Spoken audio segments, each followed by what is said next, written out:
motivé, bien évidemment. Mais où avais-je la tête? C'est devant tout ce monde, ça me fait perdre mes moyens. Donc c'est pour ça que j'ai gardé, parce que Alain me dit, Cathy, comme des fois tu parles beaucoup, donc tu vas essayer de faire 3 minutes.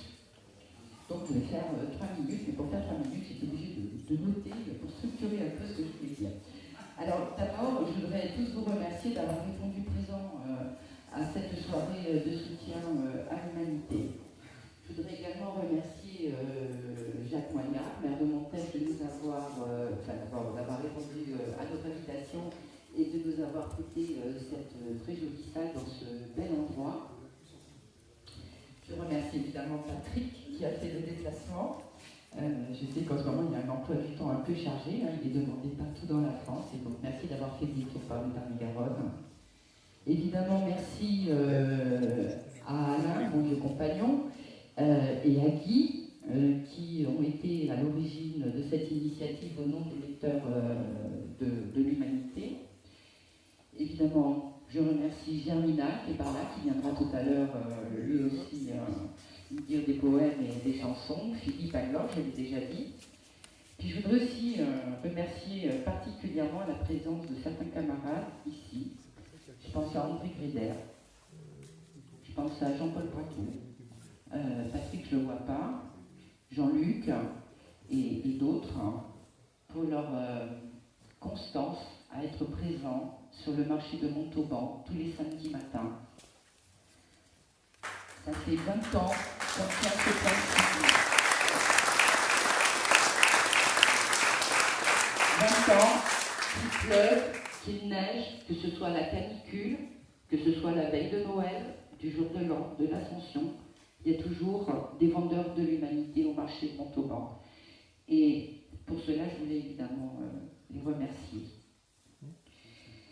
Ce point fixe que nous tenons parce que nous avons à cœur de diffuser le journal, ce journal qui parle des luttes sociales, qui parle de solidarité, qui parle de la culture, ce journal qui donne un éclairage singulier sur l'actualité, ce journal qui donne à penser, qui donne à analyser le monde au-delà de ce que veulent nous faire avaler les médias inféodés au pouvoir.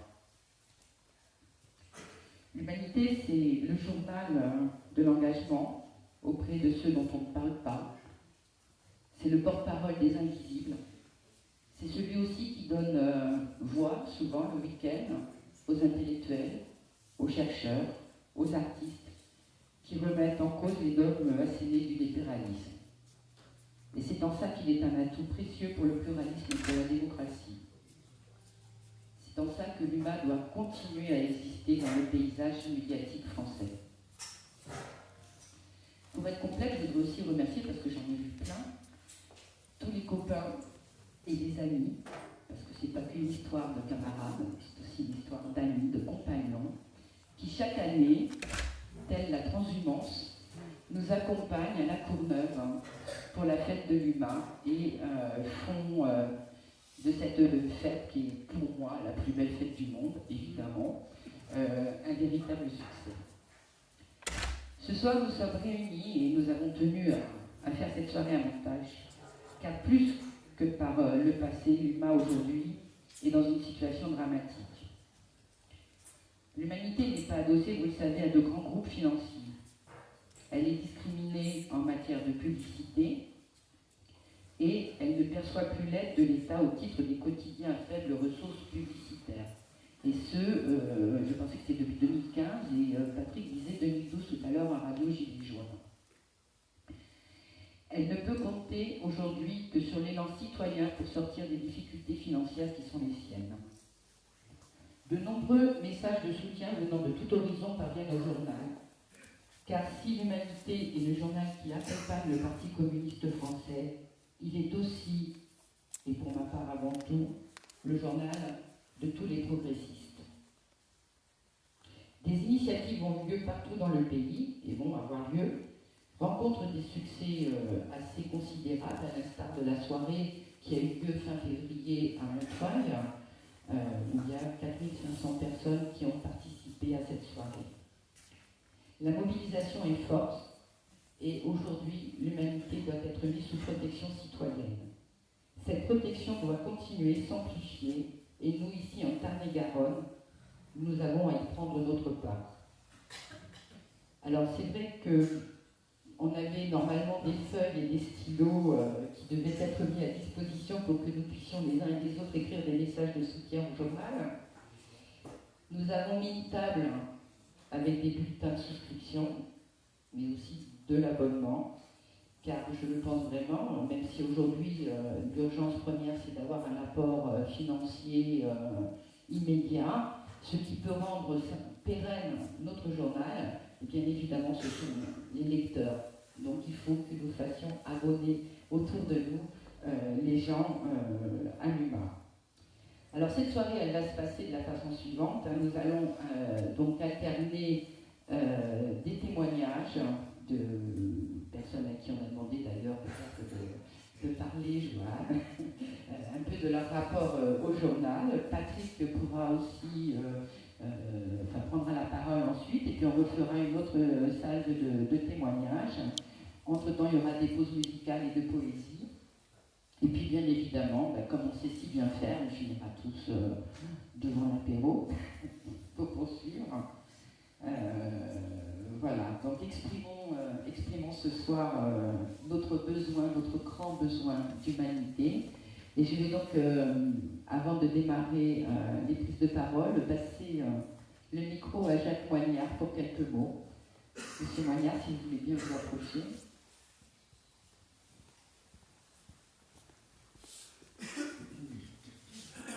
Merci, on me donne du monsieur.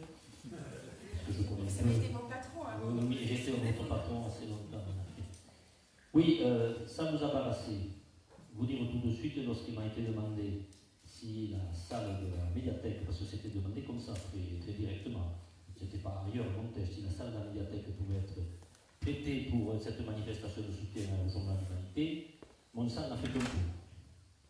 Et comme bien souvent, j'ai dit oui, sans demander à personne ni à quiconque, sans consulter le conseil municipal et les élus, j'ai dit oui tout de suite, donc c'est parti comme ça va très vite. Il suffit de voir qu'au niveau de l'intendance ça marche, ils se sont occupés par personne, ce qui est le cas. C'est juste dommage, il y avait eu une exposition des élèves, des écoles, bon, ça devait être fini, donc on n'y aurait pas droit. On a fait des murs sont affichés de l'humanité d'autrefois et d'aujourd'hui, donc ce qui fait que c'est tout aussi bien, je ne sais pas, mais c'est pas mal. Juste vous dire, pour ne pas vous embarrasser toujours, c'est que 1904 dans la naissance de la création de l'humanité, 1920, j'ai regardé un peu quand même, 1920 raccroché au Parti communiste uniquement, je dirais 1994, ouverture à la gauche. Cette gauche qui actuellement est un peu, même un peu, je suis un peu en déshérence, c'est un peu le bazar. Moi je voudrais juste noter ce message, il n'y a pas que la gauche, ce qui peut nous rassurer peut-être. Je voudrais juste lancer ce message, c'est dire que si la gauche, les organisations de gauche, les partis, les structures, tout ce que vous voulez, tout ce qui peut exister en termes d'organisation, sont à mon avis en déshérence. Par contre, le cœur des militants, le cœur des camarades, le cœur des collègues, des copains, sont toujours à gauche.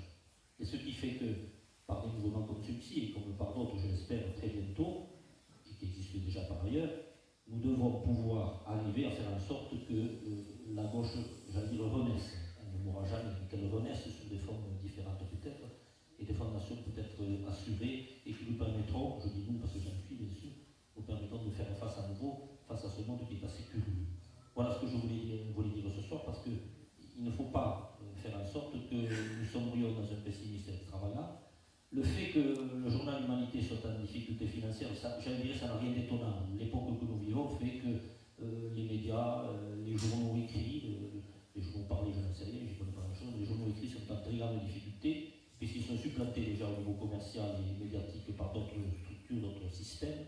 Donc je ne suis pas très partisan parce que je ne connais rien. Mais ce n'est pas étonnant que ça y ait quelques difficultés. Alors je sais pas que vous en parlerez mieux, bien sûr. Mais bon, il est quand même une réaction on ne peut plus naturelle que de faire en sorte que cela vive. Parce que moi j'ai tenu à l'écrire sur le papier là-bas, et j'ai mis l'humanité, une parole à entendre. Tout simplement. Je ne suis pas communiste, je suis de gauche, et j'ai mis l'humanité, une parole à entendre. C'est-à-dire comme bon nombre de médias, comme bon nombre de journaux, il faut lire, il faut écouter, il faut entendre, et une fois qu'on a entendu, on peut écouter et agir. C'est le propre des collectivités locales, celles que j'ai l'honneur de présider aujourd'hui avec mon équipe, dont nous sommes présents ici. de faire en sorte que la gauche puisse vivre de façon très concrète par des petits détails peut-être de la vie quotidienne des gens, par des acceptations de mouvements qui se font ici et de là, pour que la flamme de la gauche vive et que surtout l'espoir social vive encore et toujours, et surtout, j'allais dire renaître, il n'est pas mort, mais surtout soit bien enflammé comme il mérite d'être maintenant. Voilà, le message que je vais vous faire passer aujourd'hui, en vous accueillant ici de façon tout à fait sympathique, mais je sais que vous savez organiser cela, et je salue les camarades et amis avec lesquels j'ai travaillé de nombreuses années ici, dans différentes actions et possibilités aussi. Merci à vous.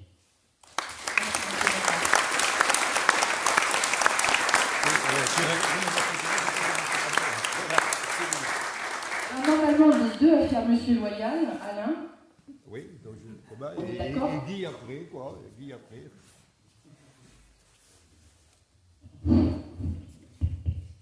Alors, elle vous a dit tout à l'heure, Catherine, on va organiser. Vous allez prendre la parole. Tous ceux qui veulent prendre la parole, le doigt leur donnera la parole, quelques instants. Mais je veux d'ailleurs, d'emblée, on vous propose quand même que Patrick, on ne l'a pas invité pour rien, parce qu'il va falloir qu'il nous donne des infos quand même, là. Surtout, mais avec plaisir, il va nous donner tout ça. D'abord, on est particulièrement heureux d'avoir Patrick Appelmuller parmi nous. Il est venu déjà il y a un an, et à peu près, pas plus, hein, pour discuter plus du rôle de l'humain, le pluralisme de la presse et la bataille de l'information. J'en profite pour dire, je n'ai pas retrouvé, on en a eu qu'un ou deux exemplaires. La Société Lecteur a pris l'initiative de publier un petit 4 pages qui est interne avec la photo de tous les journalistes humains. Et je dis ça pourquoi? Parce que moi je tiens à saluer avec Patrick et sous la responsabilité de Patrick le boulot quotidien, courageux, dans des conditions qu'ont pas les autres journaux, le travail de l'ensemble des rédacteurs et des équipes rédacteurs de l'Humanité et de l'Humanité Libre. Je veux dire très franchement, j'ai eu le grand plaisir pendant plus de 20 ans de travailler à l'Humanité dans des conditions. C'est de bagarre permanente, la bataille pour la survie de l'humanité, pour des moyens financiers, mais dans des conditions plus faciles qu'aujourd'hui. Et aujourd'hui, je veux saluer la qualité du travail, de l'écriture, des enquêtes, des reportages, de l'analyse, dans ce monde de brut, dans ce monde où il y a une masse d'informations les mêmes qui ne valide que le libéralisme, et bien, de résister à ça, j'en reste là, parce qu'après je parlerai aussi sur d'autres choses. Vous me connaissez, donc la vérité. Et alors, en renouvelant le plaisir d'accueillir Patrick, écoute, te donne peut-être quelques mots, puis tu auras l'occasion de réintervenir et de répondre aux questions aussi. Voilà, Patrick, quelques mots, et puis après, dans toute la soirée, on va faire ça, des échanges entre la salle et Patrick, nous, et les interventions de nos amis artistes, que nous accueillons avec un grand plaisir. Alors écoutez, moi je vais commencer par une bonne nouvelle. Monsieur Bernard Arnault est toujours la 4e fortune mondiale et la première fortune française. Et ça c'est la bonne nouvelle. C'est une bonne nouvelle pour 2 journaux, Le Parisien et Les Échos. Il vient de leur donner 80 millions d'euros pour éponger les dettes et permettre leur modernisation. En effet, tous les quotidiens nationaux français perdent de l'argent dans leur exploitation propre, l'Humanité comme les autres. La différence, c'est que nous avons choisi de poursuivre dans le sillon tracé par Jean Jaurès. Nous avons décidé de rester libres des puissances financières et donc de ne pas nous vendre au CAC 40 qui possède aujourd'hui tous les autres quotidiens en dehors de La Croix qui appartient au groupe d'édition catholique Bayard. Effectivement, M. Arnault n'a pas l'habitude d'investir dans des entreprises qui ne rapportent pas des taux à 2 chiffres. Vous savez bien que le profit à 2 chiffres est une règle désormais des multinationales. Si il investit à perte dans 2 quotidiens nationaux, si des gens comme M. Drahi investissent à perte dans Libération, auparavant dans l'Express, si M. Dassault finance Le Figaro, si M. Xavier Niel de Free investissent dans des quotidiens, c'est parce qu'ils veulent bénéficier d'outils d'influence. Il y a un exemple là qui est assez frappant, c'est M. Kretinsky, Daniel de son prénom. C'est un oligarque tchèque. Il vient de racheter tous les magazines du groupe Lagardère, dont l'emblématique Elle, qui est quand même Il a racheté Marianne, entièrement, et il a racheté une très grande partie du monde. Pourquoi diable un oligarque tchèque peut-il trouver intérêt à acheter ces journaux français? Sans doute a-t-il un penchant francophone, mais ce n'est pas ça qui le motive. Il est spécialisé dans l'électricité. Et il veut acheter ces journaux parce qu'il lorgne sur EDF. Et il compte bien que M. Macron ouvrira la privatisation d'EDF. Et il veut être armé pour faire la propagande de sa prise en main de l'électricien encore majorité publique. Donc, question du rapport à la presse n'est pas rapport à un espèce d'objet qui d'ailleurs pourrait tout d'un coup apparaître périmé avec les nouveaux moyens technologiques. C'est d'abord un outil de mainmise sur la société, sur ses choix, sur ses possibilités de changer et d'évoluer. Et donc, les difficultés que la presse quotidienne rencontre sont de deux ordres. Il y en a une, c'est la capacité à répondre à des modifications profondes des modes d'accès à la communication et à l'information. C'est vrai que Internet a changé la donne. Mais comme la radio, comme la télévision avaient changé la donne. Et les médias doivent relever ce défi. Le problème, c'est qu'il faut qu'elles bénéficient des moyens de relever ce défi, d'investir. Nous le faisons à l'Humanité. Nous avons 1 300 000 visites mensuelles sur le site internet de l'Humanité. Nous avons 850 000 abonnés Facebook, 350 000 abonnés sur Twitter, 250 000 sur Instagram. Nous ne sommes pas hors de ce coup. Mais il faut savoir, par exemple, que rien que pour faire des vidéos, le Figaro a embauché 50 personnes, 50 vidéastes et journalistes vidéo pour son site internet. Et donc, la disproportion de moyens est considérable. Relever le défi de cette modernisation exige un engagement public. Et la deuxième chose, c'est que l'économie globale des journaux s'est affaiblie.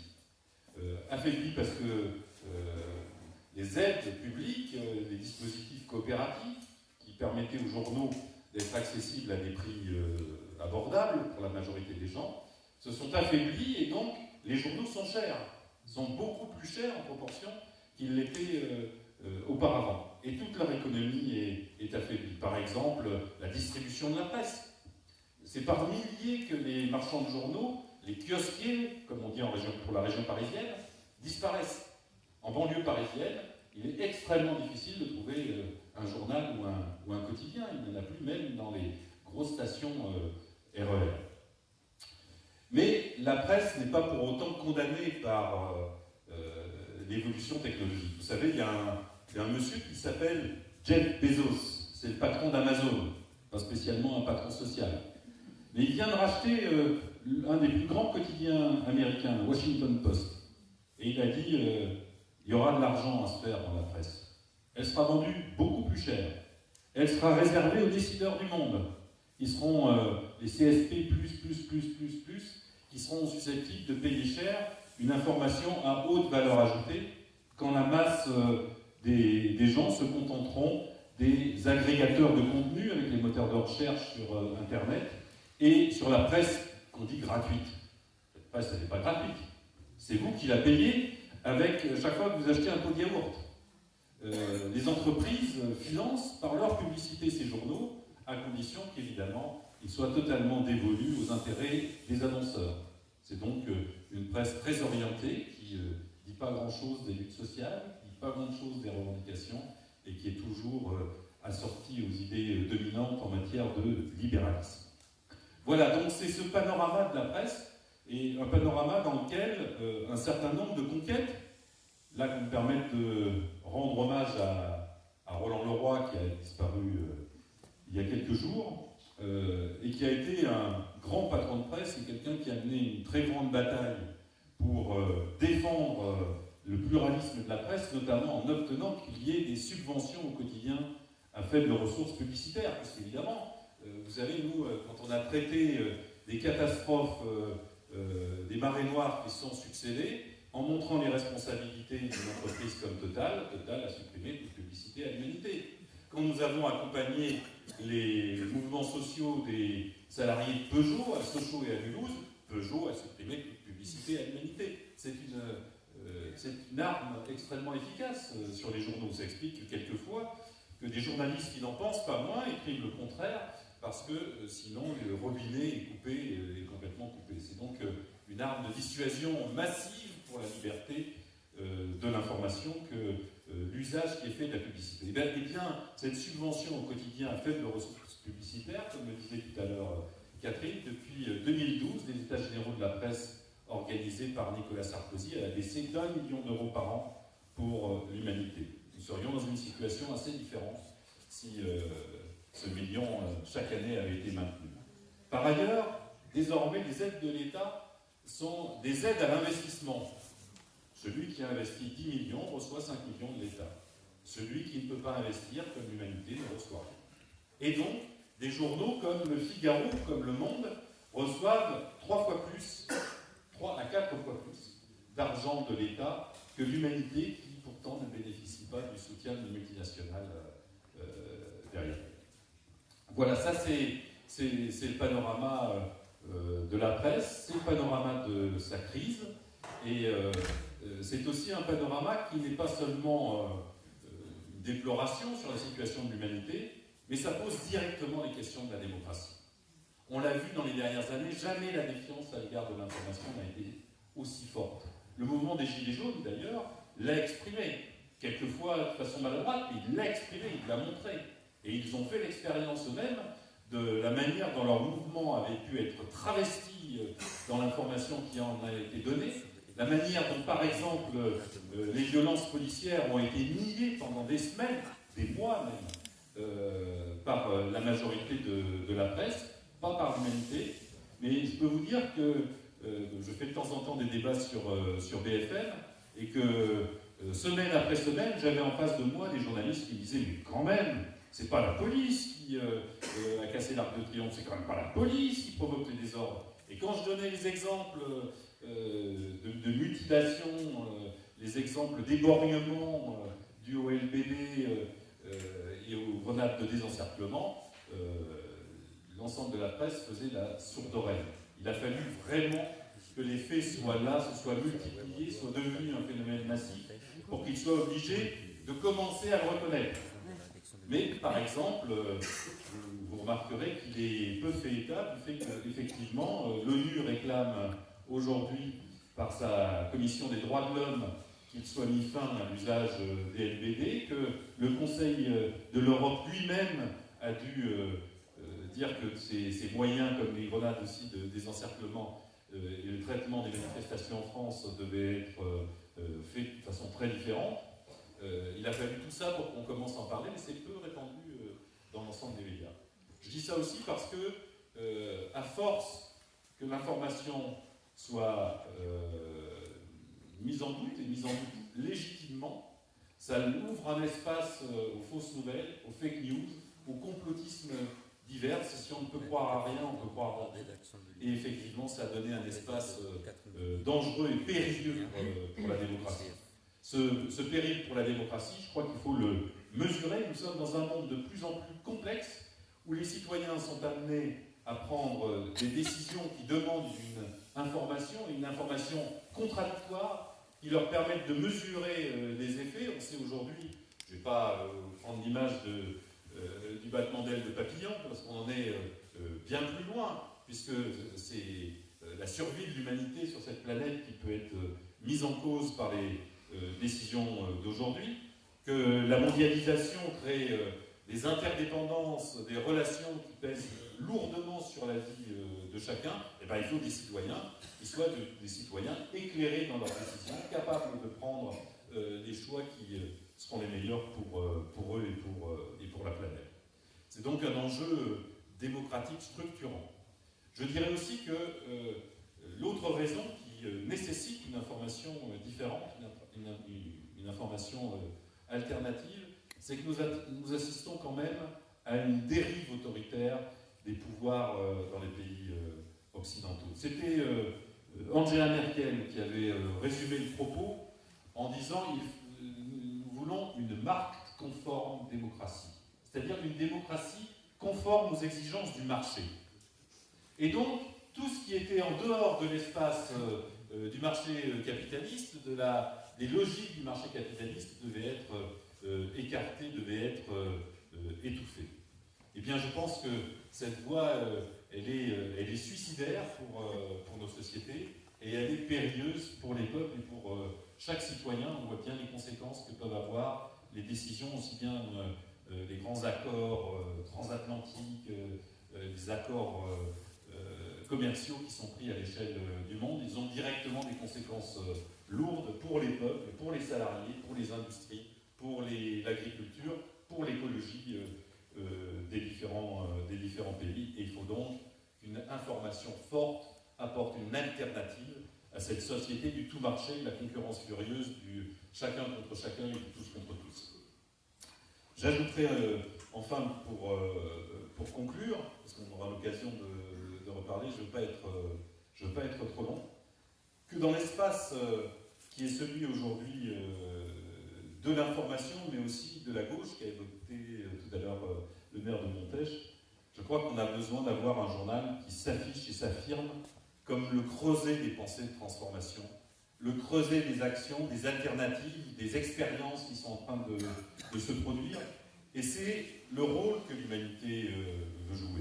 On poursuit là le sillon de Jaurès. Vous savez, il avait créé ce journal d'abord parce qu'il avait une expérience, une presse qui était au service d'intérêts financiers puissants. Donc lui, il a voulu une presse libre de ses intérêts. Et puis, il a voulu une presse qui porte la voix de ceux qui sont invisibles et qui sont sans voix, des ouvriers, la voix de la classe ouvrière, de ses mobilisations et de ses sensibilisations, disons aujourd'hui les travailleurs au sens plus large. Deuxième chose, il a voulu un journal qui aide à construire des rassemblements pour la gauche. Le Parti socialiste, à ce moment-là, était dispersé en plusieurs formations, et il avait du mal à structurer une ambition de transformation pour la société. Et puis, l'autre objectif, c'était un journal qui porte des solidarités internationales et un combat pour la paix. Il en est mort. Mais ce combat pour la paix, il est toujours aussi nécessaire. On voit que les États-Unis viennent d'abandonner les accords de désarmement nucléaire, qui font monter la tension, soit en Amérique latine, dont ils voudraient refaire leur arrière-cour, mais aussi avec l'Iran, qui pourtant avait signé un accord de désescalade et désarmement nucléaire. Je crois que nous sommes dans un monde où la tentation autoritaire qui existe peut se traduire par une tentation militaire.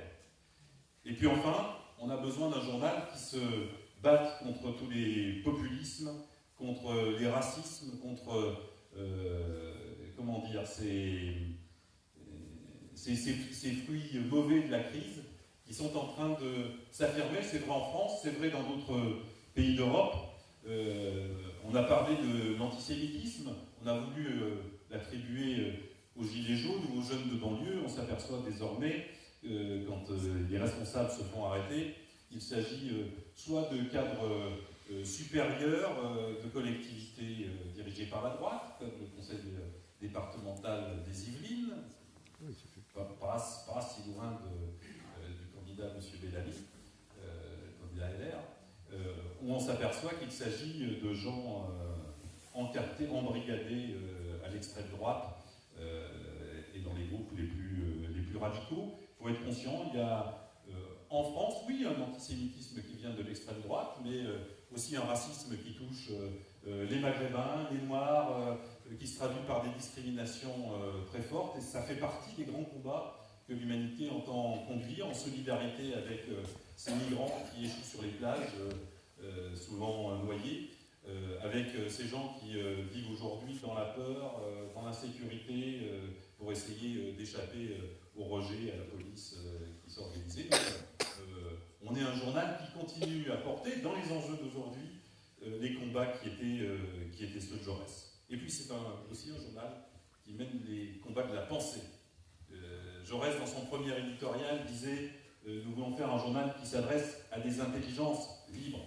Eh bien, l'humanité ne veut pas livrer de bréviaire ou propagande, elle veut livrer de quoi alimenter la pensée de chacun, lui donner la capacité d'être un acteur lui-même sur les événements du monde, sur les événements de la société, d'être en quelque sorte un émetteur dans la société et non pas lui demander de marcher au pas derrière un point de vue. On a ouvert des pages débat, on accueille des pensées différentes, quelquefois contradictoires, et on n'hésite pas d'ailleurs à mettre les pensées transformatrices que porte l'humanité au banc d'essai de la contradiction de gens qui sont au contraire des libéraux. Et je trouve que c'est très bien, par exemple, que dans l'humanité, on puisse faire un débat entre un patron du MEDEF et un responsable syndical, entre quelqu'un de l'AREM et quelqu'un du groupe communiste, socialiste, France Insoumise, avec un écologiste. Et je crois que cette ambition est attendue dans la société. Nous avons des témoignages de solidarité aujourd'hui qui sont très larges et qui vont au-delà de ce que nous attendions même, avec des gens de tous horizons et de toutes professions. Ça va des salariés de McDo,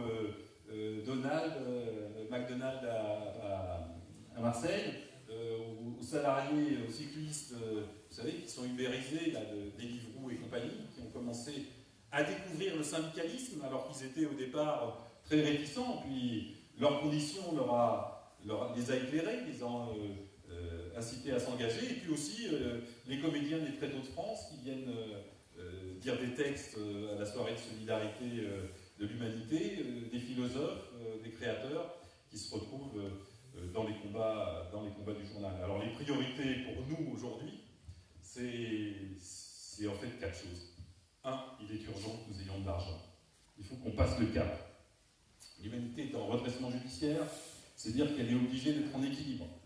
Et être en équilibre, si on n'a pas les moyens à la fois de rembourser les dettes, mais d'investir précisément dans les technologies d'aujourd'hui, eh bien c'est nous réduire à une survivance, à une survie.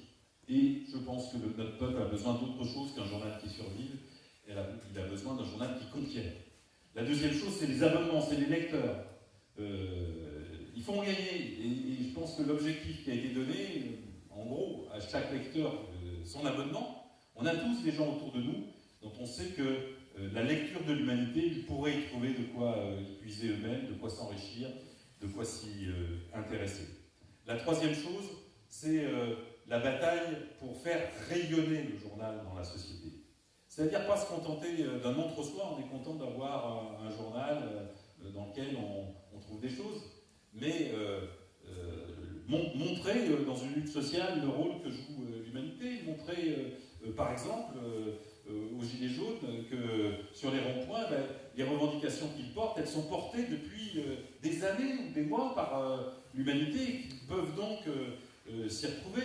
C'est aussi permettre que dans des établissements, là on est dans une médiathèque, mais c'est vrai des médiathèques, des bibliothèques universitaires, on trouve d'autres journaux, Le Monde, Le Figaro, il faut qu'il y ait l'humanité à égalité avec les autres pour que les gens puissent découvrir ce qu'est le journal. Ça veut dire aussi se battre sur les réseaux sociaux pour promouvoir les contenus de l'humanité.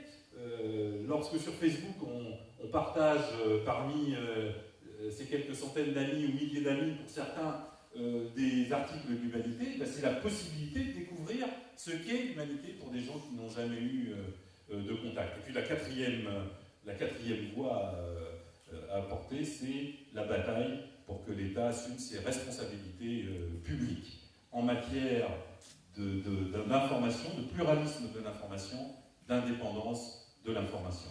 Là, il y a encore beaucoup de travail à faire. On sait que les manifestations de solidarité comme celle-ci et comme celles qui se déroulent à peu près partout en France ont déjà de l'effet sur le gouvernement. Il ne peut plus laisser sa porte close, mais maintenant, il ne faut pas seulement qu'il ouvre sa porte, il faut aussi qu'il ouvre les coffres-forts. Voilà, donc on aura l'occasion de discuter dans la soirée, mais je vous remercie tous.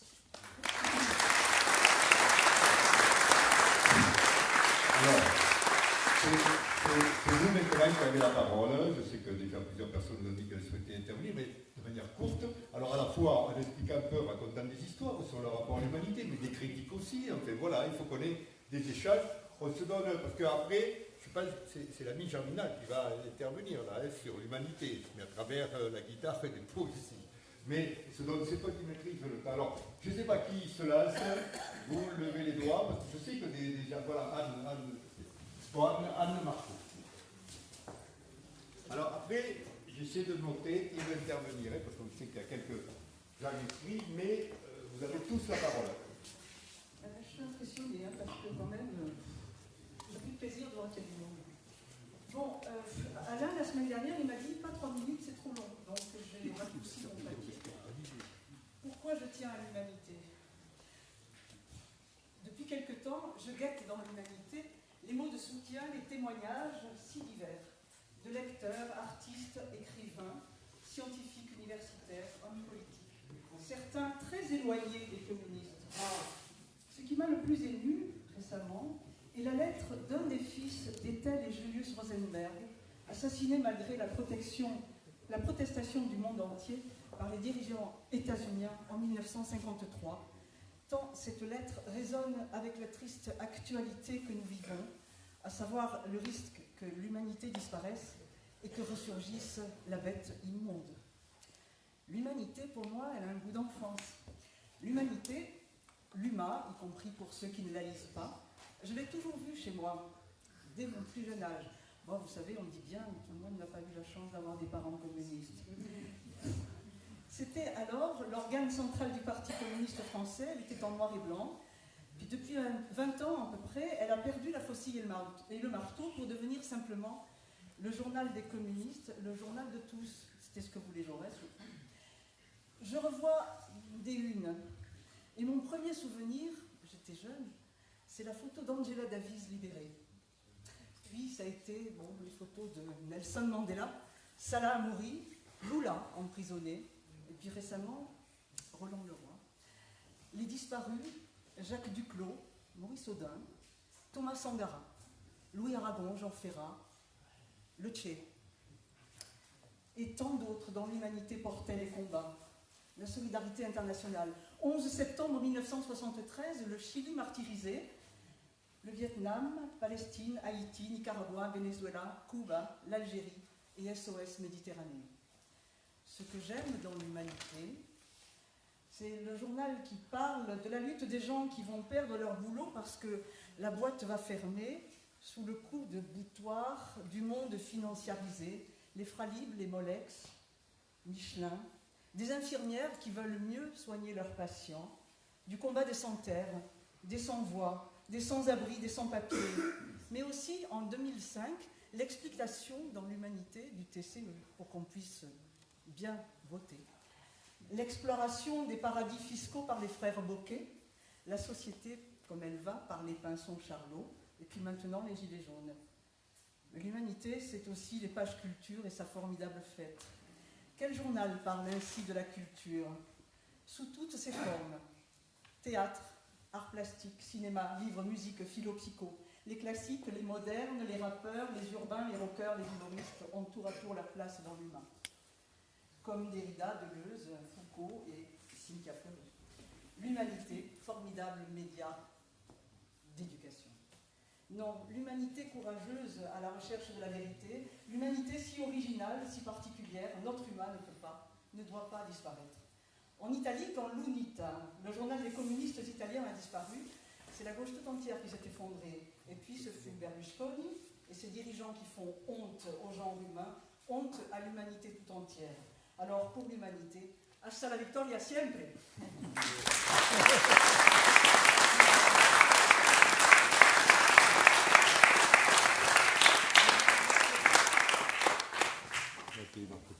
Parlez près du micro.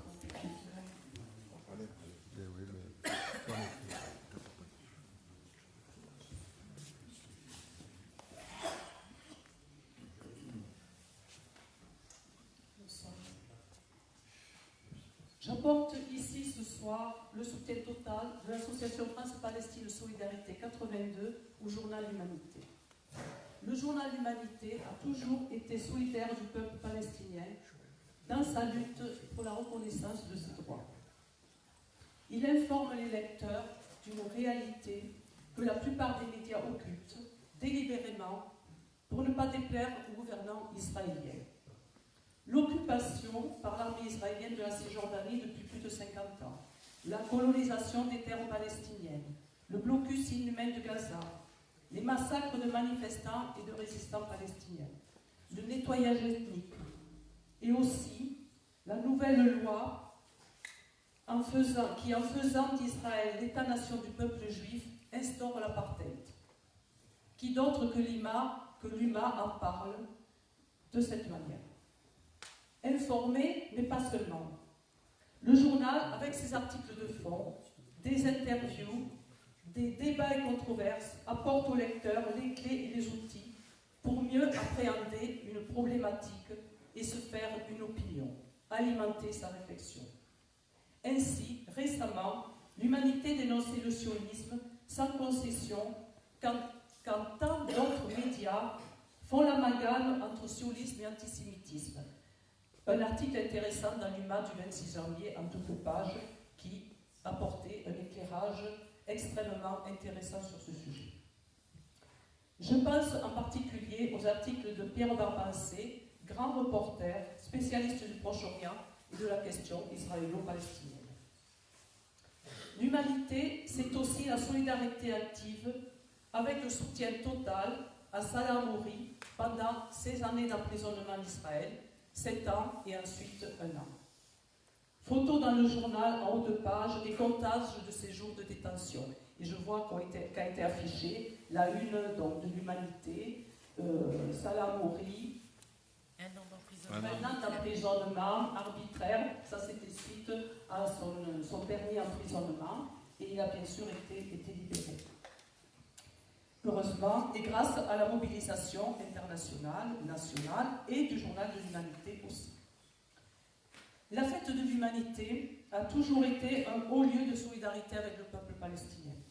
De nombreux stands dédiés à la Palestine, au village du monde, et parmi lesquels le stand de l'association France-Palestine Solidarité chaque année.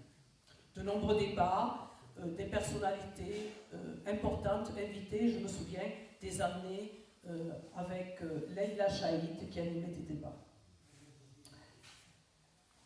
Et puis, ces grands moments d'émotion à la fête de l'Humanité, j'en cite quelques-uns, mais il y en a eu tellement. Le discours de Salah Hamouri sur la grande scène de la fête du Luba en septembre 2012, après sa libération, après 7 ans d'emprisonnement. Le soutien à Marwan Barghouti, détenu dans les prisons israéliennes depuis plus de 16 ans, et l'intervention chaque année sur la grande scène de son épouse Fatwa Barghouti. L'année dernière, la présence de la jeune résistante palestinienne Aed Tamimi après 8 mois de détention pour avoir giflé un soldat israélien. Israël faisant tout à ce moment-là pour l'empêcher d'arriver en France assez tôt pour la fête de l'UMA. Et je me souviens du suspense qu'il y avait. On se demandait tous, sera-t-elle là ou ne sera-t-elle pas là? Et puis le triomphe que ça a été lorsque nous nous sommes rendus compte qu'elle avait pu arriver. Alors pour tout cela, merci l'UMA pour cette solidarité avec le peuple palestinien. Une raison de plus, parmi des centaines d'autres, de se battre pour que ce journal puisse continuer à vivre. Sauvons l'humanité, vive l'humanité.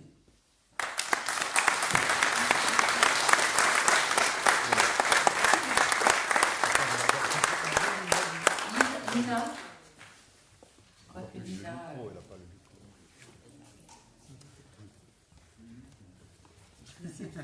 Je vais essayer de faire mieux que tu vas. Bonsoir à toutes et chers amis, chers camarades.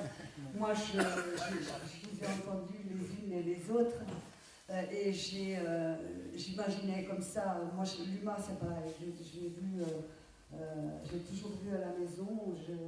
Je me souviens des dimanches sur les marchés avec mon papa, qui était réfugié politique, qui arrive en France. Donc, clandestinement avec Alvaro Cunal et Suarez. Et moi, j'arrive après la révolution des œillets en 1975.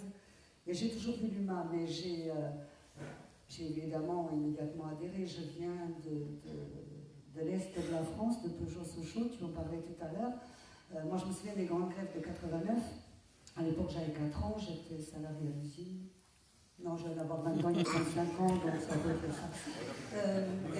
Et donc je me souviens de Krasio entrant dans cette usine avec la RH qui voulait, ils l'ont soulevé pour la sortir, etc.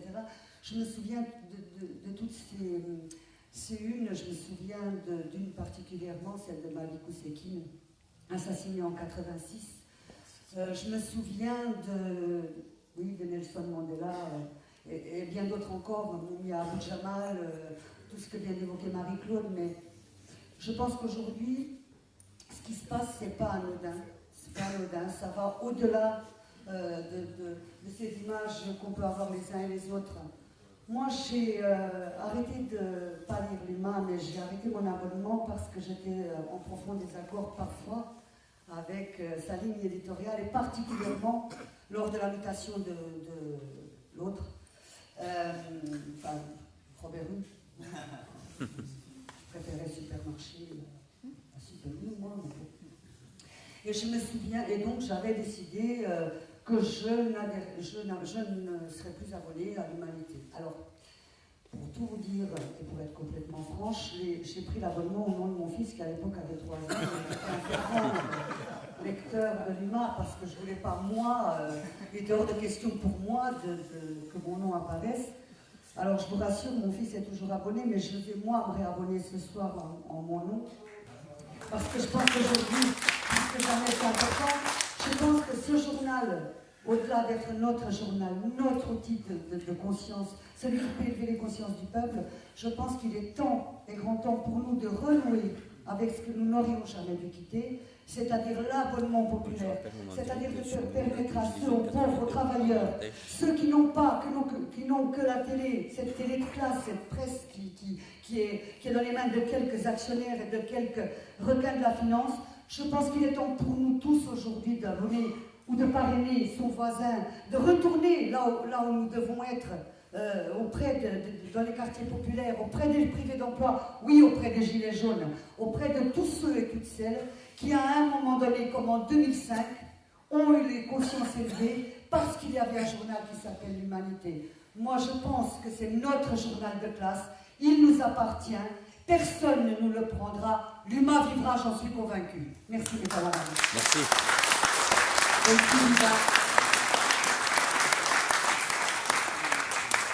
Juste une petite lecture de qui a écrit par là-bas.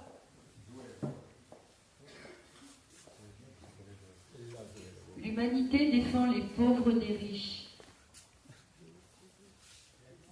L'humanité, une parole à entendre. Il n'y a pas de vie sans l'humain. Libéraux, dehors. L'humanité, d'abord. Lisez l'Humanité, le journal qui dit la vérité. L'humain, une leçon d'histoire, la vraie. L'Humanité, Algérie. L'Humanité, un grand bol d'air. Je vous invite à en mettre d'autres. Hein.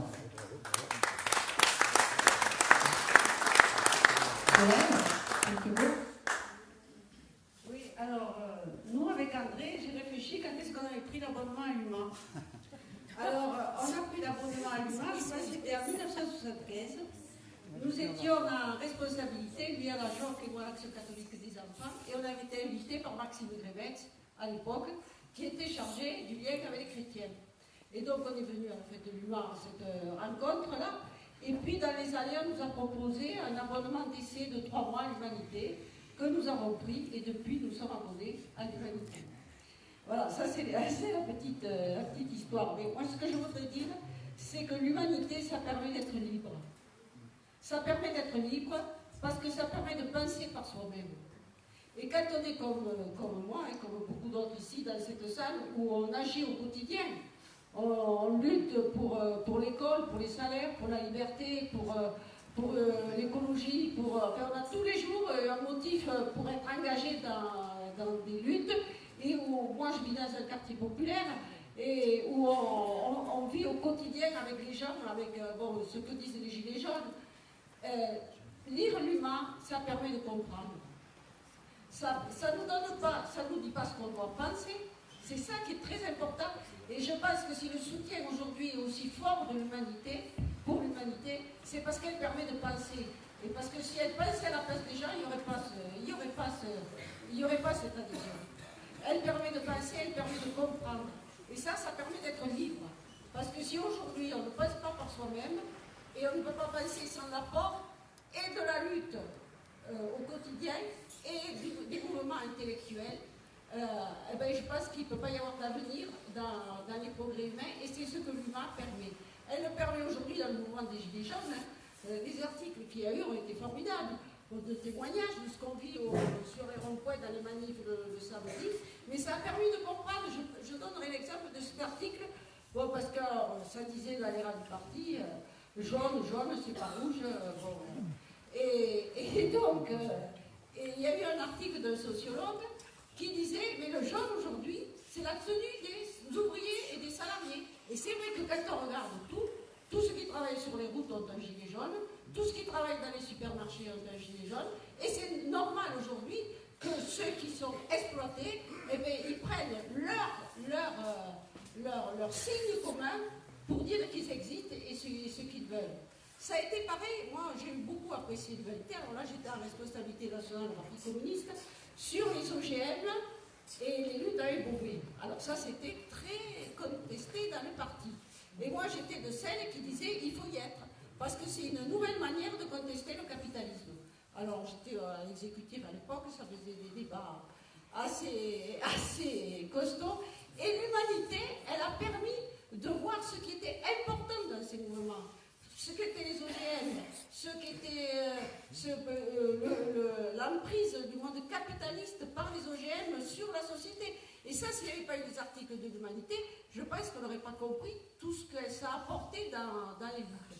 Voilà, donc moi je pense que, je veux dire un grand merci à l'humanité, un grand merci aux journalistes, parce que faire un travail de qualité comme ça, avec des petits moyens financiers, quand on voit les moyens qu'ont les autres et ceux qui produisent, donc je pense qu'on peut remercier vraiment les journalistes de l'UMA, et il faut faire en sorte, pour l'avenir de la société, du monde, de nos enfants, qu'un journal comme l'Humanité continue à pouvoir exister.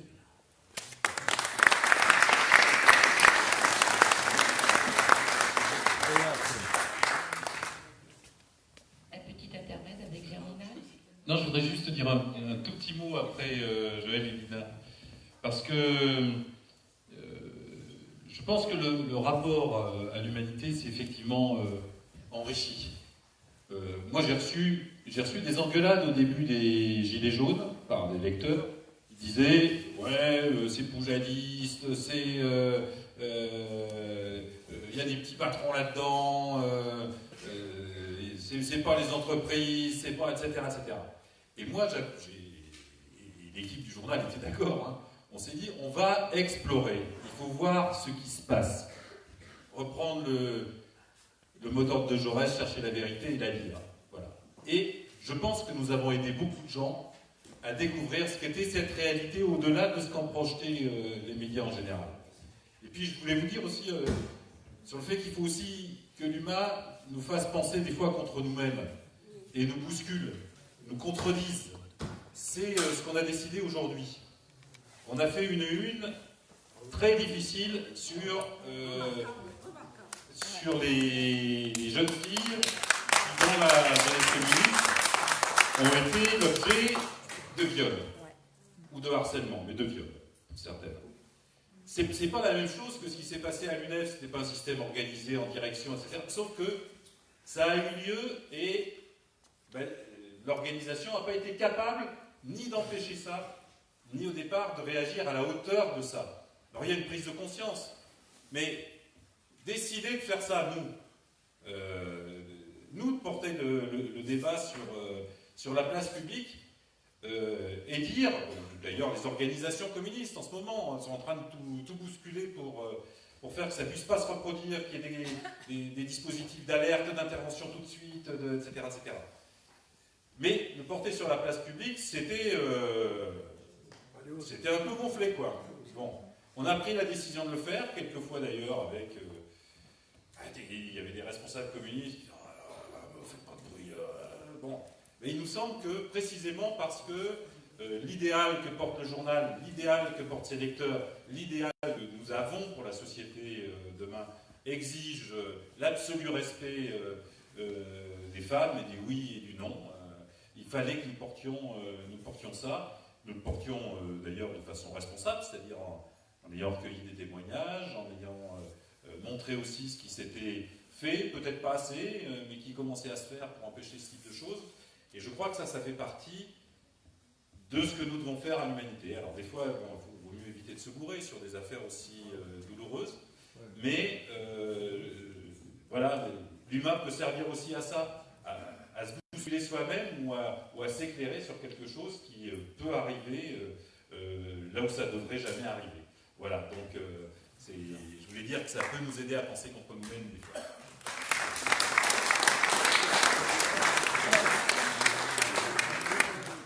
Pause avec Germinal, et puis ensuite on reprend quelques témoignages.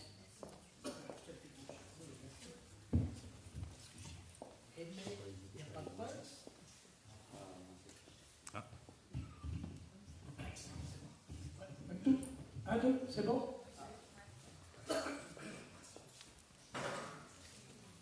Alors, moi, je dois dire que j'ai répondu évidemment tout de suite présent à cet appel, parce que ce n'est pas la première fois que l'humain est en difficulté, mais j'ai une histoire quand même tout à fait singulière avec l'humain, donc je ne pouvais pas évidemment refuser cet appel, puisque j'y ai travaillé comme salarié, au salaire précisément, pendant quelques années, et surtout lorsque je suis arrivé à l'UMA, c'était aussi ma chambre, puisque je dormais à l'étage, près de la machine de l'ascenseur, c'était du temps du faubourg Poissonnière, voilà. Et chaque matin, j'étais réveillé avec des allées et venues des journalistes qui débarquaient pour préparer leurs articles à cause du système antique de l'ascenseur qui grinçait un peu, c'était assez violent.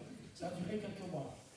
Et puis, je me suis souvenu l'autre jour, en revisitant un peu des photos de famille, qu'à l'âge de 7-8 ans, je me souviens très bien avec ce macaron sur la poitrine, que je défilais pour libérer Henri Martin du temps de la guerre d'Indochine. Vous voyez que mon engagement ne date pas d'hier matin. Voilà.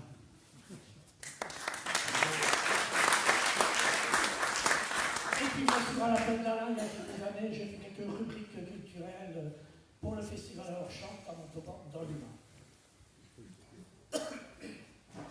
Vous m'entendez, ça va? Oui, ça va très bien. Parce que j'ai un sérieux problème. D'ailleurs, je pensais à un truc en voyant cette assistance, pourquoi on n'avait pas demandé à Mme Barèche qu'elle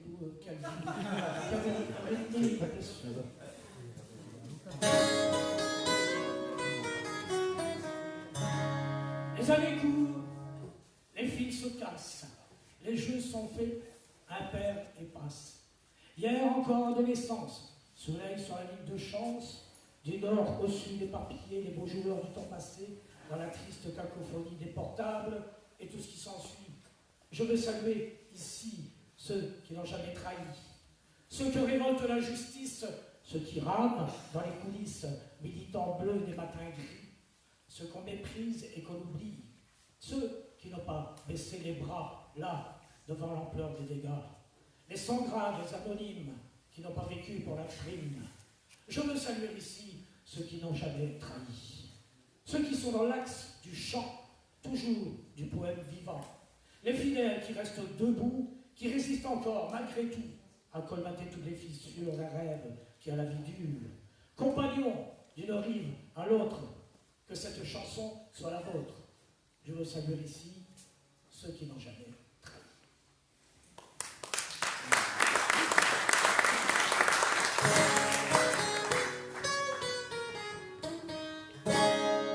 Comment l'air à la ronde son verre simplement.